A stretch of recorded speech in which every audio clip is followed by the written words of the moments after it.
أعوذ بالله من الشيطان الرجيم. بسم الله الرحمن الرحيم.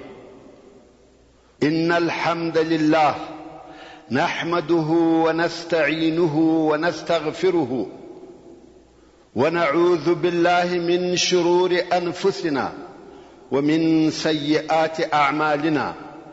من يهده الله فلا مضل له ومن يضلل فلن تجد له وليا مرشدا. اللهم أرنا الحق حقا وارزقنا اتباعه وأرنا الباطل باطلا وارزقنا اجتنابه. أما بعد، ورونو جوار به هغه چا غوښتي چې قوم به نه درلودي، ضعیف او بې کسبه وو، نو به د یو قوي نفر څخه جوار غوښتي او بیا به د هغه په ساتنه کې ژوند کاوه. کدا جوار نه وای، قانون به زنګلو، هر زورور به کمزوري خوري.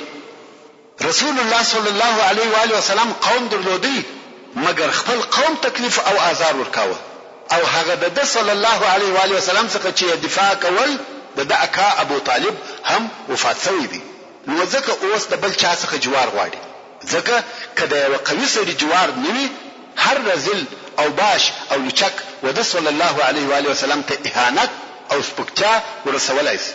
نو د اخنس ابن شریق څخه جوار وغوښتي، مګر اخنس ویل زه د قریشو په مقابل کې وچاته جوار نسم ورکولای، چې دا په حقیقت کې رسول الله صلی الله علیه و آله وسلم ته د رد او منفي جواب.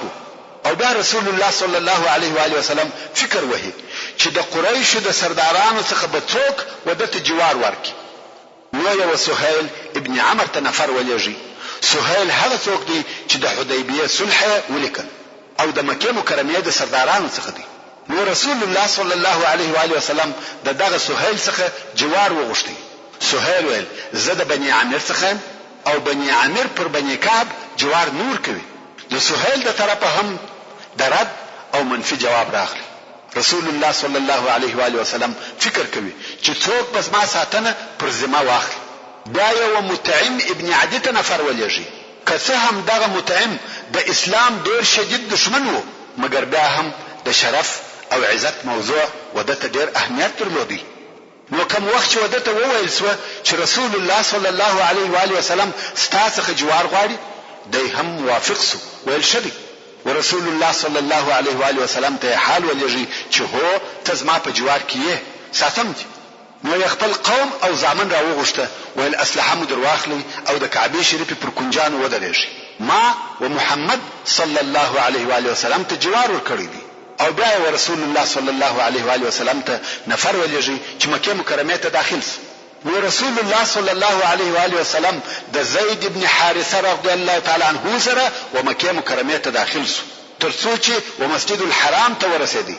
مطعم ابن عدی پر خپل بوده سپور وو او په لوړ आवाज یې غږ کړ: یا معشر قریش، ما و محمد ته جوار ورکړی دی چې ستاسو څخه هیڅوک تیری او تجاوز پر ونه کړي. رسول الله صلی الله علیه و آله وسلم حجر اسود ته ورغلی، هغه مسح کی، طواف پر وکي او 2 رکعات المنځ ادا کی، بیا نو خپل کور ته رهیسو. مطعم ابن عدی او د زامن په اسلحه بار په پسید، ترڅو چې رسول الله صلی الله علیه و آله وسلم کور ته ننوتی. ابو جهل په دغه وخت کې د مطعم ابن عدی څخه پوښتنه وکړه، ویل ته د محمد تابع یې که مجیر؟ غواړي چې ځان ته معلومات وکړي چې تابع یې یعنی مسلمان سوی او که جوار ورکړی دی. مطعم ابن عدی ویل جوار می ورکړی دی. ابو جهل ویل کدی ویلی وای چې تابع یم، په والله دغه اوس په جنگ در سره درېدلو، مګر دا چې تا جوار ورکړی دی دا ستا کار دی. دا نو رسول الله صلی الله علیه و آله وسلم په مکه مکرمه کې د مطعم ابن عدی په جوار کې ژوند کاوه. او د رسول الله صلی الله علیه و آله وسلم د مطعم دغه نیکی همیشه په یاد و. د بدر په بندیانو کې رسول الله صلی الله علیه و آله وسلم و فرمایل که مطعم ابن عدی ژوندی وای او دغه بندیانو د الکیدو غوښتنه کړې وای، ما به ودته ورپرې ایښی وای. د اسلام او دعوت کار ډیر ضعیف دی. په مکه مکرمه کې هیڅوک دعوت نه قبلوي. رسول الله صلی الله علیه و آله وسلم فکر کوي چې تر مکه مکرمه د باندې یو څوک پیدا سي چې د اسلام د قوت لپاره د کومک او ملګرتیا وکړي او دغه کومک کوونکی که هر قوم هر قبیله او هر چیرې وي مهمه نه ده. رسول الله صلی الله علیه و آله وسلم حاضر دی چې مکه مکرمه پریږدي او هغو ته ورسي. د هجرت د لسم کال د ذوالقعدې په میاشت کې چې د 619 میلادي کال د جون اخري او د جولای اولی ورځ وی رسول الله صلی الله علیه و آله وسلم د طائف څخه مکه مکرمه ته راغلی چې برته د اسلام دعوت پر قبایل او افرادو عرض کړي. په دغه وخت کې د حج موسم هم ډیر نږدې و چې خلک و مکه مکرمه ته د حج د ادا کولو لپاره د هر ځای څخه په ډلو ډلو راتله. رسول الله صلی الله علیه و آله وسلم دغه موقع او فرصت د ځان لپاره غنیمت وباله او هر قبیله ته جلا جلا ورتلی او اسلام پر ارزاوه. اسلام او وحدانیت ته رابلل. دا اول کال نه دی چې رسول الله صلی الله علیه و آله وسلم پر قبایل اسلام ارزوي، بلکې دغه د حج په موسم کې و اسلام ته د قبایل دعوت د بعثت او نبوت د څلورم کال څخه شروع. زهري رحمه الله وايي هغه قبیله چې رسول الله صلی الله علیه و آله وسلم اسلام پر عرض کړی دی او مشته نمونه رایات شوی دي داسې دي: بنو عامر ابن صعصعه، محارب ابن خصفه، فزاره، غسان، مره، حنیفه، سلیم، عبس، بنو نصر، بنو البكاء، کنده، کلب، حارث ابن کعب، عزرا، هضارمه. خو یوې قبیله هم اسلام نه دی قبول کړی او دغه قبیله چې زهري رحمه الله یې نمونه یاد کړی دي پر دوی د اسلام عرضول نه په یو کال کې و او نه د حج په یو موسم کې و، بلکې دغه د اسلام عرضول د بعثت د څلورم کال څخه بیا د هجرت د مخ د حج تر آخري موسم و. او دا هم نسو تعینولای چې په کوم موسم کې پر کوم قبیلو اسلام عرض کړی دی. کوم وخت چې به د حج موسم شروع سو او د شاوخوا څخه به د عربو قبیلې د حج لپاره راتلې، رسول الله صلی الله علیه و آله وسلم به پر دغه قبیلو ګرځېدی، د یوې قبیلې څخه به بلې ته ورتلی او اسلام ته به دعوتول. یو صحابي چې د انصارو څخه دی هغه روایت کوي که څه هم په هغه وخت کې پر هغه خپل کفر او شرک وو، هغه وایي د حج په موسم کې می رسول الله صلی الله علیه و آله وسلم ولیدي چې د یوې قبیلې څخه بلې قبیلې ته ورتلی او اسلام یې پر عرضاوه. خو تر شا یو نفر په پسې و، د هغه نفر علامه بیانوي او وایي سپین پوستی سړی و، دوې کلسې درلودې، په سترګو چپک و. کوم وخت چې به رسول الله صلی الله علیه و آله وسلم د دعوت د خبرو څخه فارغ سو نو به دغه سړی ولاړ سو او ویل به پام کوي چې د خبرې ونه مني، دوی درواغجن او د دین اوښتي دي، موږ د قوم یو تر هر چا د په حال خبر یو. نور به هم دغه قسمه خبرې وکړي. رسول الله صلی الله علیه و آله وسلم به هیڅ نور تویل نه به منع کاوه، نه به شړی، نه به جنجال ورسره کاوه چې ته ولې راپسې. راوی د قصې وایي ما پوښتنه وکړه چې دغه نفر څوک دی چې په رسول الله صلی الله علیه و آله وسلم پسې دی. ویل دا اکا ابو لهب دی، هغه چې د اسلام څخه د خلقو په منع کولو کې تخصص درلودي. د موسم په وخت کې ځان نه په تجارت مشغوله کاوه نه د دنیا په نورو کارو، بلکې خپل ځان او خپل وخت د دغه د پاره وقف کړی و چې خلق د اسلام منع کړي او پر دې سربېره به رسول الله صلی الله علیه و آله وسلم څه نور ته ویل نه منع کاوه. اوس په مختصر ډول سره د رسول الله صلی الله علیه و آله وسلم د طرفه پر قبیلو د اسلام عرضول او د قبیلو د طرفه د هغو رد یا جواب درته بیان کوم.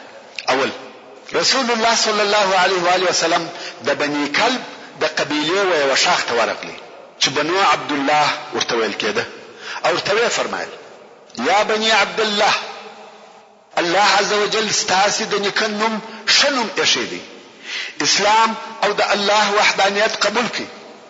خو هغو دا غوښتنه ونه منل. دوهم، رسول الله صلی الله علیه و آله وسلم د بنو حنیفه د قبیلې و خیمو ته ورغلی او اسلام یې پر عرض کړي. خو د عربو په ټولو قبیلو کې د یوې جواب داسې بد او ناوړه جواب نو لکه د دوی. دریم، رسول الله صلی الله علیه و آله وسلم د بني عامر ابن سعسعه وقبیله ته چې یو ډله د حج د پاره راغلی و ورغلی. پوښتنه وکړه چې د دې قبیله مشر او سردار څوک دی؟ خلق ویل ضیحه ذو فراس ابن سعسعه مشر دی. رسول الله صلی الله علیه و آله وسلم ویل زه غواړم چې ورسره ووینم. خیر، رسول الله صلی الله علیه و آله وسلم داغه سره کښینستی، اسلام او داغه احکام یې ورته بیان کړ. کلام الله یې ورته تلاوت کړ. سړی چې د کلام الله معجز بیان واورېدی ډېر تر تاثیر لاندې سو. نو ویل ته لږ انتظار وکړه. دی ولاړ سو، خپل قوم یې سره راټول کړي او ویل یا قوم ما ته یو سړی راغلی، داسې کلام یې راته ووایه چې ما په ټول عمر نه دی اورېدلی. ورونو، دا د کلام الله اعجاز دی، معجز او بے مثل دی. ضیحه ویل قسم په الله دغه سړی به دغه کلام په واسطه پر ټولو عربو غالب او حاکم سي. قوم ویل نو څه اراده لري؟ ضیحه ویل زما په فکر باید متابعت وکړو. قوم ویل ته زموږ مشر او سردار یې، څنګه چې ستا خوښه وي هغسې وکړه. نو ده ورسول الله صلی الله علیه و آله وسلم ته وویل ایمان در باندې راوړو، عزت دې کوو، زموږ تورې ستا تر امر لاندې دي، خو په یوه شرط. رسول الله صلی الله علیه و آله وسلم ویل شرط دې څه دی؟ ضیحه ویل شرط دا دی چې تر تا وروسته به امر زما وي، یعنی تر تا وروسته به زه خلیفه یم. رسول الله صلی الله علیه و آله وسلم وفرمایل امر د الله دی، هر چاته چې د الله خوښه وي وهغو بندگانو ته ورکوي او عاقبت د پرهیزګارانو دی. ضیحه ویل یا محمد صلی الله علیه و آله وسلم موږ د عربو وترو ته غاړې ایږدو، جنگ یې قبلوو او بیا به امریت د بل چا وي، خلافت زما که، متابعت او دفاع دې کوو. بیا هم رسول الله صلی الله علیه و آله وسلم وفرمایل ان الامر لله يضعه حيث يشاء من عباده والعاقبة للمتقين. امر د الله جل جلاله دی، هر چاته چې د خوښوي هغه ته یې ورکوي او آخرت هم د متقانو دی. څرنګه چې د ضیحه طمع د دنیا او امریت و او په دې پوهېدی چې اسلام غالبه کیږي، اسلام به پر عربو حاکم وي، نو یې د امریت طمع په سر کې پیدا سوه. ځکه رسول الله صلی الله علیه و آله وسلم ته وویل اسلام قبلوم په دې شرط چې تر تا وروسته به زه خلیفه یم. رسول الله صلی الله علیه و آله وسلم د خلافت وعده نور سره وکړ او ده هم اسلام نه کوي قبول، ځکه اصلا دی د ایمان او اسلام پر راوړلو کې صادق نه و، بلکې طمع یې د امریت او دنیا و. کوم وخت چې دغه د بني سعسع ډله وخپلې قبیلې ته ولاړه، هلته د دوی په قبیله کې یو ډېر سپین سړی و چې د خپل ضعف په سبب حج ته نه سوای تلای، مګر هوښیار او پوه سړی و. او هر وخت چې به د قبیلې خلق د حج د سفر څخه راغله، ده به د حالاتو پوښتنه ځینې کول. په دې وار کې یې هم پوښتنه ځینې وکړه چې څه حال مو؟ قوم د خپل سفر حال ورته ووایه، خو دغه د رسول الله صلی الله علیه و آله وسلم قصه یې نه ورته وکړه. سپین ږیري ویل بېله دغه نوره نوې خبره نه وه پیښه؟ دوی ویل هو، داسې د قریشو یو ځوان چې د بني عبدالمطلب څخه ور راغلی او دا یې ویل چې زه نبي یم، موږ یې ودې ته بللو چې د ده سره ودرېږو، د خلقو د آزارو څخه یې وساتو او زموږ سره زموږ وطن ته راولو، او موږ د ده غوښتنه نه کړه قبوله. سپین ږیري دواړه لاسونه پر سر کښېښول او ویل ډېر افسوس دی وي، آیا د دغه شي عوض پیدا کولی سئ؟ څنګه مو پرېښاوه؟ دا تر لمر روښانه ده چې دغه نبي دی. آیا تاسې نه یاست خبر چې دا وخت د نبي آخر زمان دی او دغه آخري نبي به هم د اسماعیل علیه السلام د اولادې څخه وي او د اسماعیل علیه السلام اولادې تر اوسه د نبوت دعوه نه ده کړې؟ دا د اسماعیل علیه السلام د اولادې څخه اول نفر دی چې د نبوت دعوه کوي. په والله خامخا دی نبي دی. عقلونه مو چیرې وه؟ څنګه مو پرېښاوه؟ خو د سپین ږیري خبره چا نه کړه قبوله او د دوی څخه هغه ابدي عزت د لاسه ووتی، ځکه که دوی ایمان راوړی وای دوی به انصار وای، مګر بدقسمته وه، دا شرف یې نه په نصیب. ورونو، لکه څرنګه چې د مخه مو درته وویل چې رسول الله صلی الله علیه و آله وسلم پر قبیلو پر ډلو اسلام عرضاوه، دغه رنګه پر افرادو او اشخاصو هم عرضاوه. او د ځینو اشخاصو څخه ښه او معقول رد یا مثبت جواب حاصل کړی دی چې ایمان یې راوړي او اسلام یې قبول کړی دی. دغه حج تر موسم لږ وروسته څو نفرو په انفرادي ډول سره ایمان راوړی دی چې اوس به د هغو څو نفرو قصې او د اسلام راوړلو حالات درته بیان کوم. اول سوید ابن صامت چې شاعر پوه او هوښیار سړی د عربو د مشرانو د یثرب اوسیدونکی او د اوس د قبیلې څخه و. د قوم ودته د کامل په نامه سره ویل ځکه په بدن قوي، شاعر، د شرف او نسب خاوند و. دغه سړی مکه مکرمه ته د حج یا عمره د پاره راغلی و. رسول الله صلی الله علیه و آله وسلم ورسره کښېنستی ویل یا سوید زما سره یو څه شی او شایسته خبرې دي وایوره. سوید ویل نه غواړم چې واورم ځکه زما سره تر هغه شی خبرې سته کوم چې ستا سره دي. قانون خدا و چې رسول الله صلی الله علیه و آله وسلم ورته ویلي وای چې یو واره واوره بیا حکم وکړه. مګر یا رسول الله صلی الله علیه و آله وسلم د شو اخلاق خاوند ویل شه هغه ستا خبرې را باندې واوره څنګه چې ستا سره زما تر خبرو شی خبرې سته را باندې واوره. سوید هم شروع سو د لقمان حکیم حکمتونه او نصيحتونه ورته وایي. اوس نو لقمان حکیم څوک وایي نبی دی څوک وایي نه دی، خو په دې کې شک نشته چې لقمان حکیم د مسلمانانو د ادیبانو حکیمانو او علماو څخه دی او الله جل جلاله په قران مجید کې ذکر کړی دی. حتی یو پوره سورت د لقمان په نامه سره مسما کړی دی. کم نصيحتونه چې لقمان حکیم خپل زوی ته کړی دي الله عزوجل هغه داسې طریقه ګرځولې ده چې خلق باید د هغه متابعت وکړي. دغه سوید ابن صامت د لقمان یو کتاب پیدا کړی چې په هغه کې د لقمان د طرفه و خپل زوی ته نصيحتونه و او هغه یې په یاد کړی و. د لقمان نصيحتونه و خپل زوی ته پر دوه قسمه دي. یو قسم یې یوازې په توحید او د الله جل جلاله په وحدانیت کې دي چې مثال دغه آیات شریف دي کوم چې الله عزوجل د سوره لقمان په 14 نمبر آیات کې فرمایي وَإِذْ قَالَ لُقْمَانُ لِابْنِهِ وهو يعظه يا بني لا تشرك بالله إن الشرك لظلم عظيم. يعني يا محمد صلى الله عليه وآله وسلم هغه وخت در پیاد ک چې لقمان خپل زوی ته په داسې حال کې وویل چې نصيحت ورته کاوه ایز ما زویا الله لره هیڅوک مشرکوه بشک چې شرک ډیر لوی ظلم دی. او داسې نور هم ډیر نصيحتونه سته چې موږ دغه یو د مثال پر قسم ذکر کړي او بل قسم نصيحتونه یې په ادب او اخلاق کې دي چې مثال یې دغه آیات شریف دي کوم چې الله جل جلاله د سوره لقمان په 18 نمبر آیات کې فرمایي ولا تصعر خدك للناس ولا تمشي في الارض مرحا ان الله لا يحب كل مختال فخور.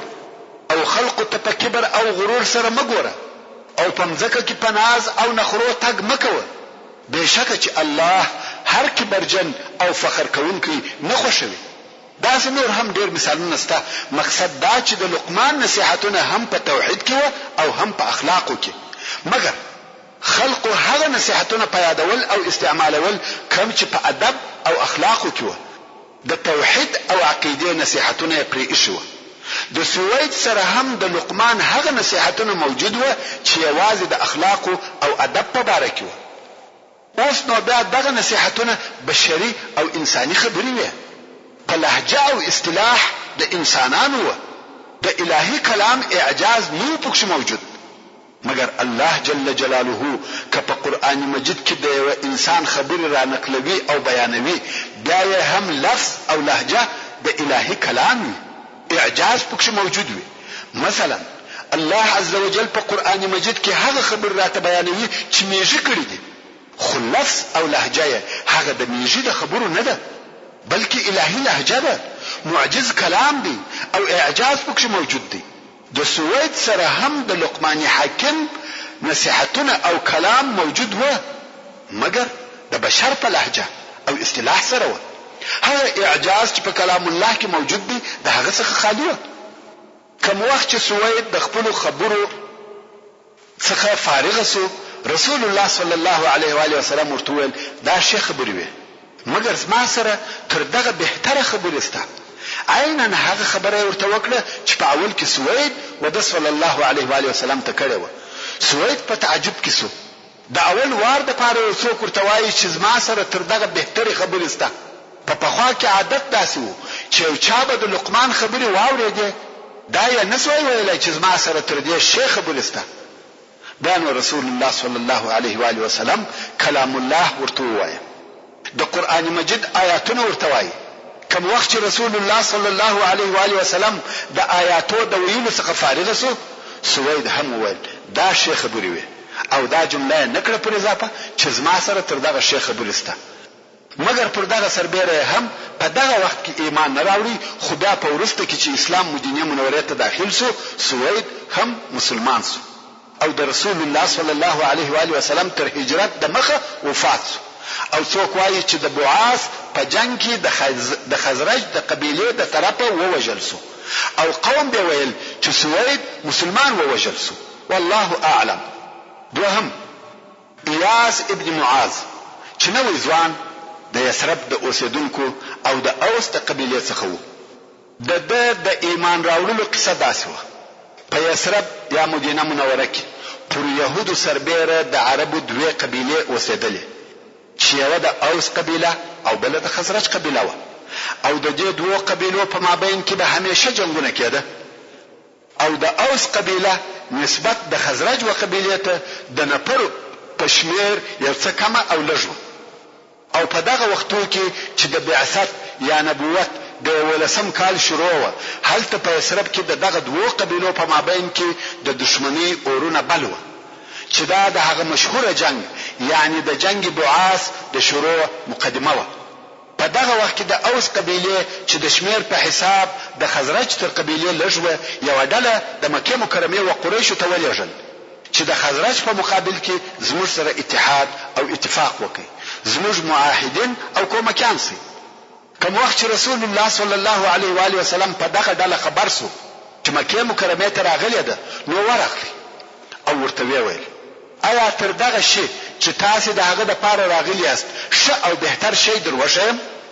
هغه ویل هغه څه شي؟ رسول الله صلی الله علیه و آله وسلم و فرمایل زه رسول الله یم الله جل جلاله زه خپل بندگانو ته رالیږلی یم چې یوازې د الله عز وجل عبادت ته راوبولم او د هغه الله سره بل هیڅ شی شریک ونه بولي او الله جل جلاله پر ما کتاب نازل کړی دی بیا د اسلام احکام ورته بیان کړه او قران مجید ورته تلاوت کړ. یاس ابن معاذ وویل یا قوم دا والله تر هغه بهتر دی چې داغه د پاره راغلی یاست. یو نفر دغه ډلې څخه چې ابو الحیثر ورته ویل کېده او نوم یې انس ابن رافع و د خاورو څخه موټ ډک او ایاس یې پر مخ په وویشتي او ویل دا ستا خبرې پرېږده موږ د بل شي لپاره راغلی یو. ایاس چپ او رسول الله صلی الله علیه و آله وسلم د دوی څخه ولاړ شو.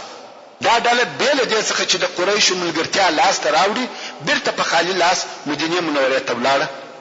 د دوی تر تګ لږ موده وروسته ایاس وفات او د مرګ په وخت کې حمد تکبیرونه او تسبیحات ویل.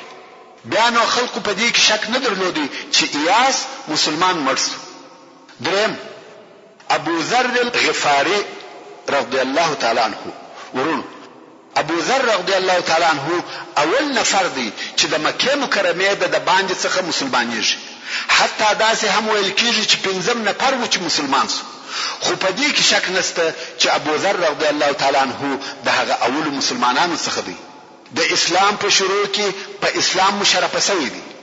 ابو ذر غفاری د غفار د قبیله څخه او دا قبیله و مدینه منورې ته نږدې پرته و. دا قبیله پغلا او لاردیولو سره مشهوره و.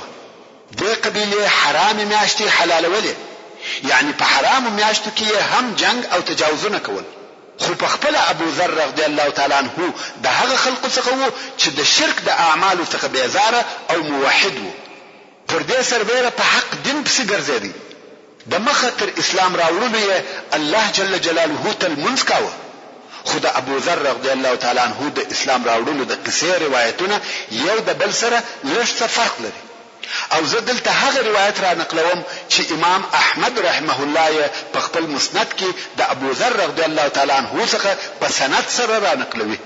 امام احمد پس له ذکر کولو دراویانو وای چې ابو ذر رضی الله تعالی عنہ ویل زه زما ورور انیس او زموږ مور د خپل قبیله څخه چې د غفار قبیله و راووتو او زموږ د قبیله دا عادت وو چې حرام میاشتې حلالولې ترڅو چې زموږ یو ماما ته ورغلو چې هغه د مال او عزت خاوند وو.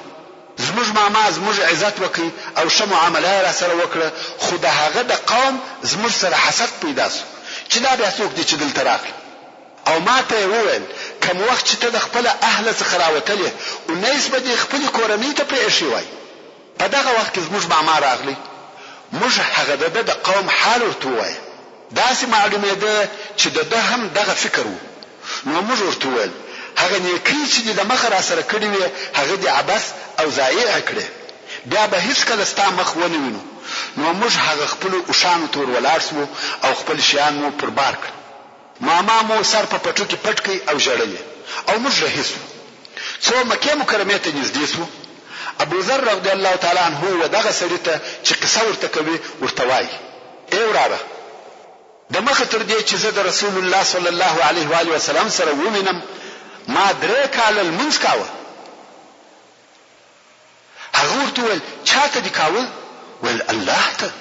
بیا ول د المانځه په وخت کې د کومې خواته مخ ګرځاوه؟ ابو ذر رضی الله تعالی عنہ ول هرې خواته چې به مې الله جل جلاله مخ برابر کړي او د ماخستن منځ مې د شپې تر اخره کاوه. ابو ذر رضی الله تعالی عنہ وایي کوم وخت چې موږ و مکه مکرمه ته نږدې سو زما ورور انیس وویل زه په مکه مکرمه کې کار لرم ته تر هغه زما انتظار کوه چې زه بیرته راځم او دی ولاړ. خو ډېر وزندېدی.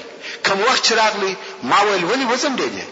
دا ویل یو سړی مې ولیدی چې داسې دعوا کول چې الله جل جلاله دغه ستا په دین را لېږلی دی.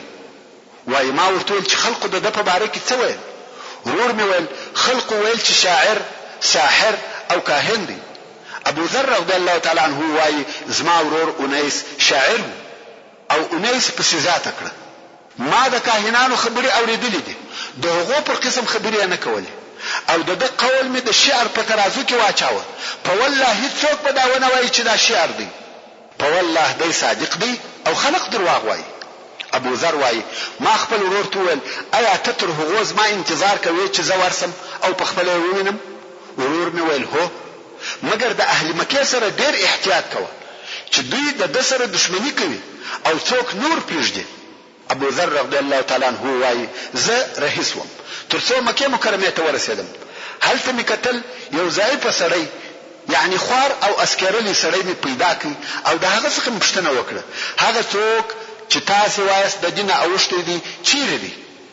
سړی و ماته اشاره کړه او ناره کړه دغه دوی د دین اوښتې د مکه خلق ټول را باندې راټول شو په ډبرو په هډوکو هر څه چې په مخ ورځي په هغه مې وهي ترڅو چې به هوښ ولوېدم. نه پوهېږم چې څه وخت راپورته شوم خو داسې وم لکه سور منار یعنی ټوله په وینو لړلی وم. وزمزم ته ورغلم اوبه مې وچښلې او هغه وینې مې د ځانه څخه پرېولې او بیا د کعبې شریفې تر پوښو لاندې شوم. ابو ذر رضی الله تعالی عنہ وقصه اوریدونکو ته وایي ای وراره تقریبا یو میاشت په مکه مکرمه کې تیر کړه او د خورونو د پاره هیڅ شی نه لرم فقط د زمزم اوبه څښم تر داسې اندازې چاغ چې نس مې ګونجې وکړې یعنی خېټه مې پیدا کړ او په خپل سینه کې مې هیڅ لوږه نه حسول ترڅو چې د سپوږمۍ پر رڼا یوه روښانه شپه پر اهل مکه راغله او په دغه شپه کې الله جل جلاله پر اهل مکه خوب غالب کړ. پر کعبه شریفه هیڅ طواف نه کاوه بې له دوه ښځو. دغه دوه ښځې چې پر ما راغلې په دغه وخت کې په خپلو دعاوو کې اساف او نائله بلل. ما ورته ویل دا دوه څه صفت لري؟ دا خو هغه دوه زناکاره دي. ورو د اساف او نائله قصه خو مو د مخه درته کړې ده. ابو ذر رضی الله تعالی عنہ وایي دغه دوه ښځو په نارو او غالمغال شروع وکړه او ول کشک زموږ د نفرو څخه دلته څوک وای او ښځې په دغه نارو کې د حرم شریف څخه وځي چې د هغه څخه رسول الله صلی الله علیه و آله وسلم او ابو بکر صدیق رضی الله تعالی عنہ د غره د طرفه څخه راکښته کېده. دغه شدي په مخه ورغله.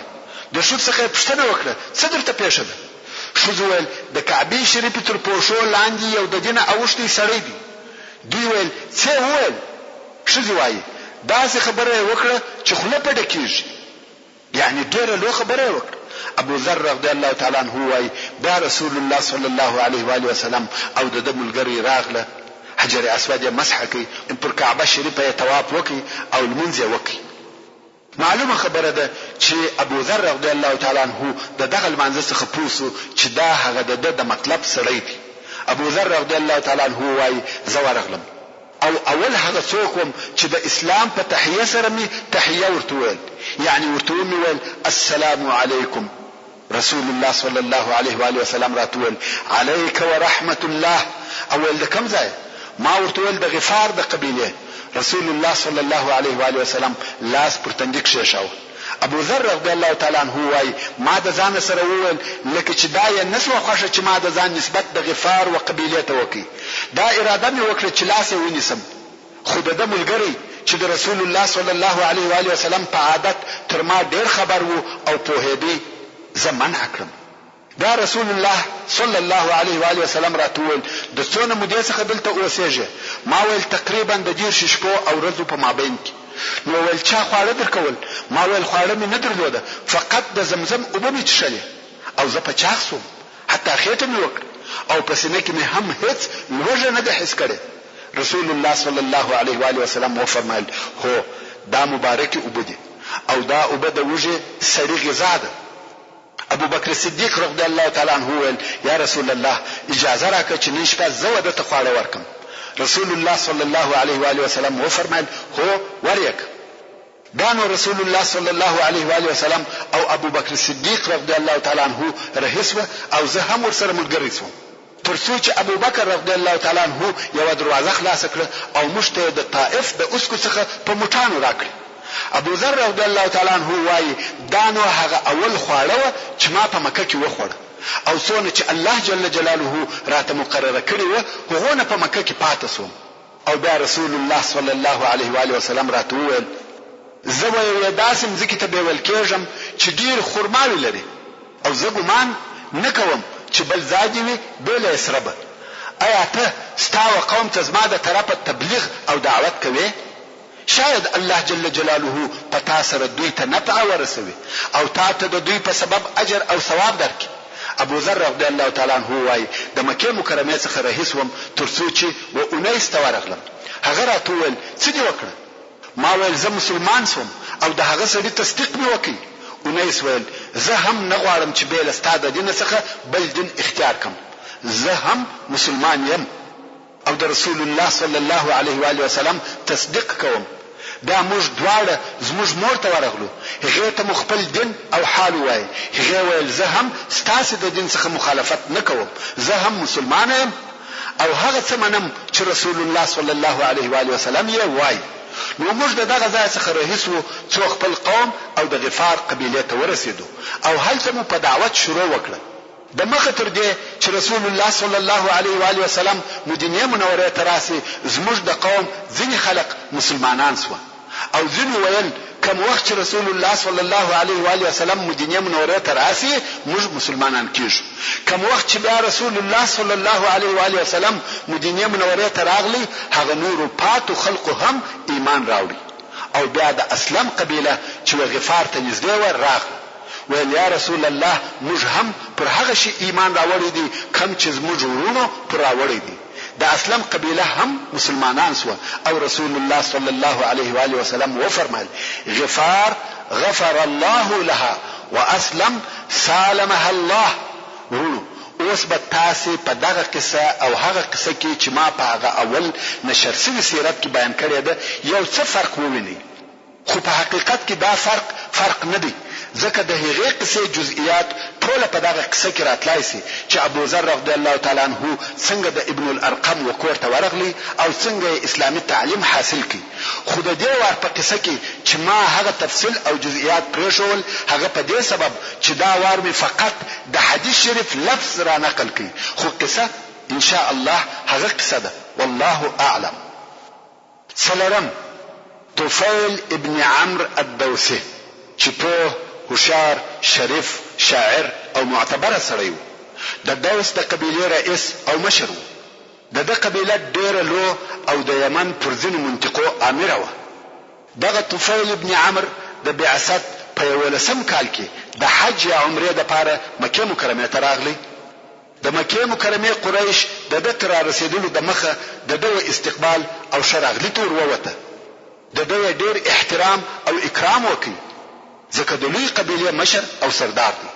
او په اول ملاقات کې یې ورته وویل یا طفیل ته زموږ وطن ته راغلی، خو پام کوه په موږ کې یو لوی ساحر پیدا شوی دی چې موږ یې سره پاشلي او جلا کړي یو. د په خبرو کې سحر پروت دی، زوی او پلار سره جلا کوي، ورور او ورور سره جلا کوي، ښځه او خاوند سره جلا کوي. موږ پر تا او ستا پر قوم د هغه څه څخه بیریږو چې موږ ته را پیښ کړي دي. مته خبري ورسره کوه او مده د خبري اوره. هر چا چې د خبري اوریدلې دي د جادو تر تاثیر یې لاندې شوی دی. دا د قریشو عادت وو، هر څوک چې په مکه مکرمه ته راغلی دوی به د مخه بیراوه، خاصتا که به هغه څوک د عربو د قبیلو مشر او سردار وو. ځکه قریشو نه غوښته چې څوک د رسول الله صلی الله علیه و آله وسلم څخه د اسلام خبري واوري. نو طفیل ته هم وویل چې ډیر احتیاط وکوي چې د محمد صلی الله علیه و آله وسلم خبري وانه اوري.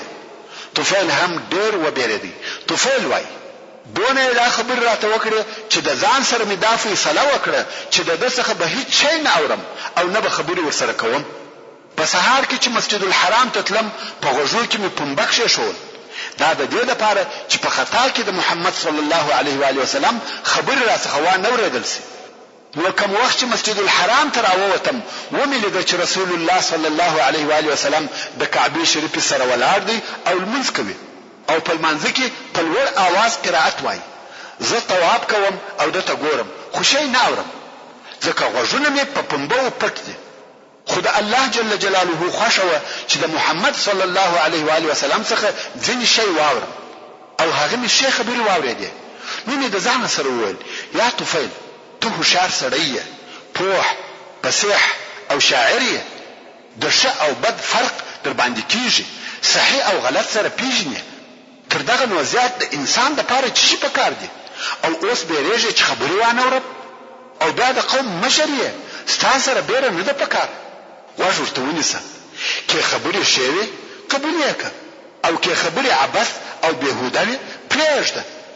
نن یو څه انتظار وکړي تر څو چې رسول الله صلی الله علیه و آله وسلم کور ته رهي سو.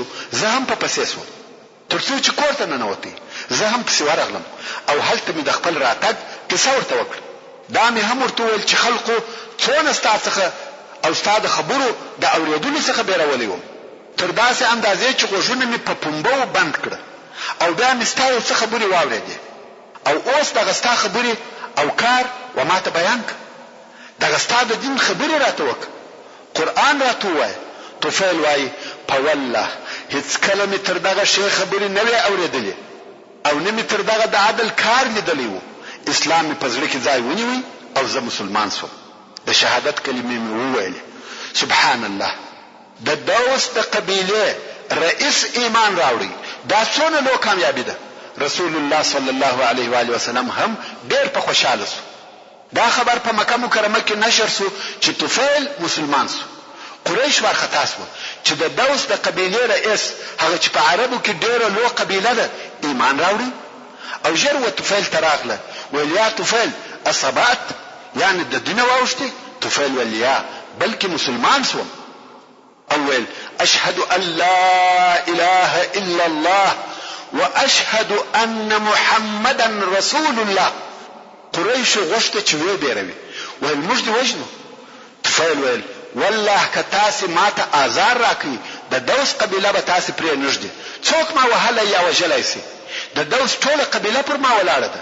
بیا نو طفیل ورسول الله صلی الله علیه و آله وسلم ته ورغلی ویل یا رسول الله هر قسم چې ستا خوښه وي امر میکا، که غواړې چې ستا سره پاتې سم حاضر یم، که غواړې چې خپل قوم ته ولاړ سم هم ستا خوښه ده. سبحان الله، د اولې لحظې څخه چې ایمان زړه ته ننوتی مطلق اطاعت یې قبول کړي تر هر څه تیر دی. رسول الله صلی الله علیه و آله وسلم وفرمایل یا خپل قوم ته ولاړ سه او قوم دی اسلام ته دعوت. طفیل ویل هو زما قوم زما اطاعت کوي، زه به ولاړ سم او هغه به اسلام ته دعوت کوم. خو ته الله عز وجل ته دعا وکړه چې ماته یو علامه راکړي چې قوم می تصدیق وکړي. رسول الله صلی الله علیه و آله وسلم دعا ورته وکړه او دوی رهیسو.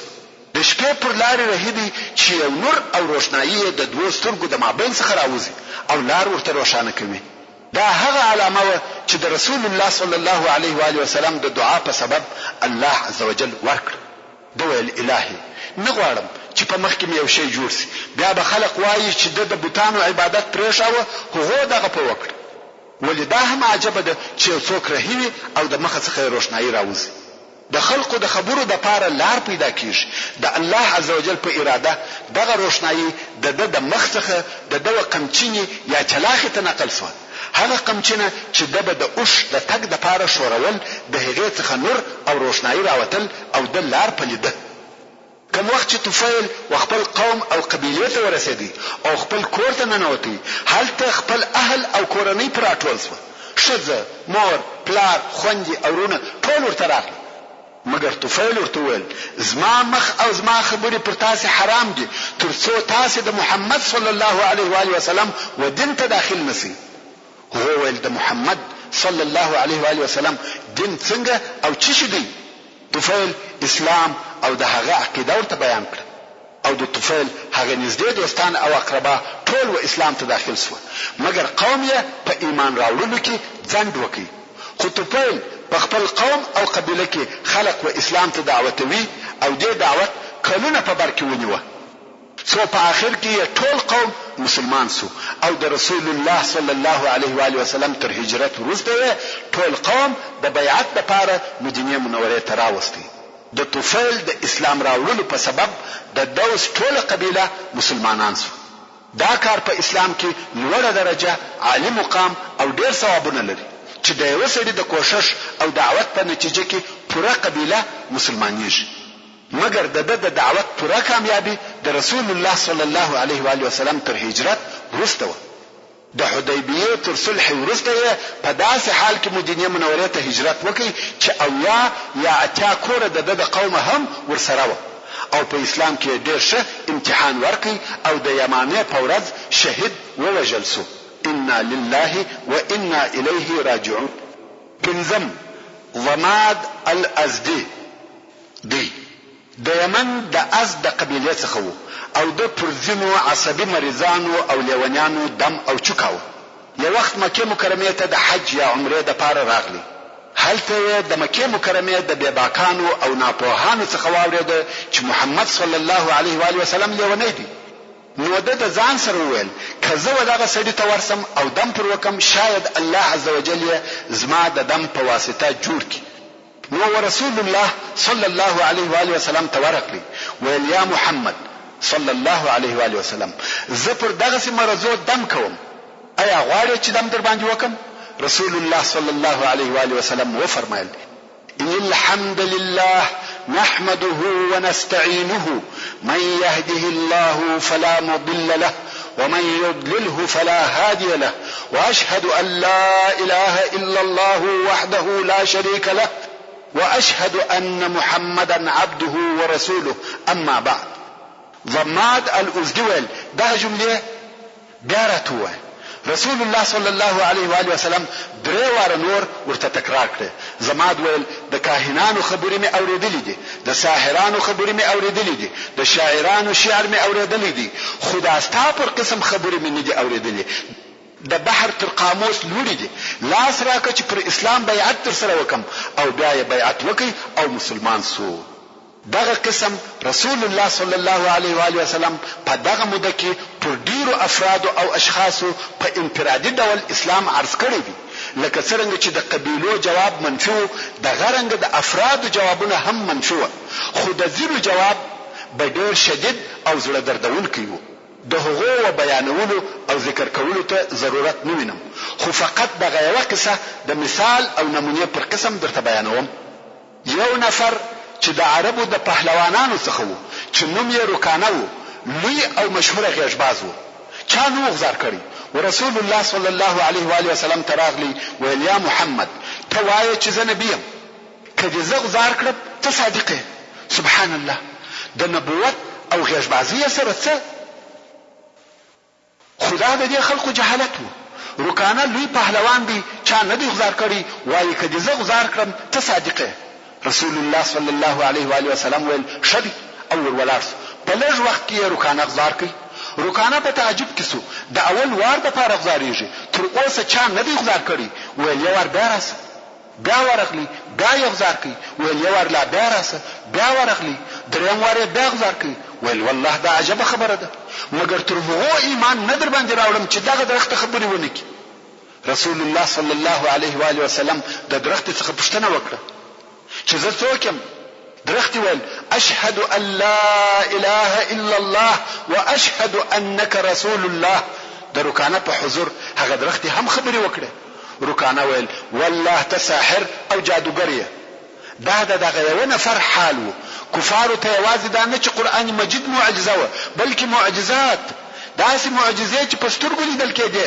خو بیا یې هم ایمان نه راوړي محترم ورونو زموږ د بحث پاتې حسابه ان شاء الله تعالى پراتونکي کې واوري سبحان ربك رب العزة عما يصفون وسلام على المرسلين والحمد لله رب العالمين نبينا الهادي محمد القائد الأعلى هغه څه چې ته په تلاش کې پوهېږم هغه اسلامي تعلیمات دي محمد في روحه عزم عظيم في الهمة ډېر اسانه اوس د تعلیم الاسلام رادیو څخه وحنين والأحزاب تجسد القائد الأعلى المسدد نبينا الهادي محمد في روحه عزم عظيم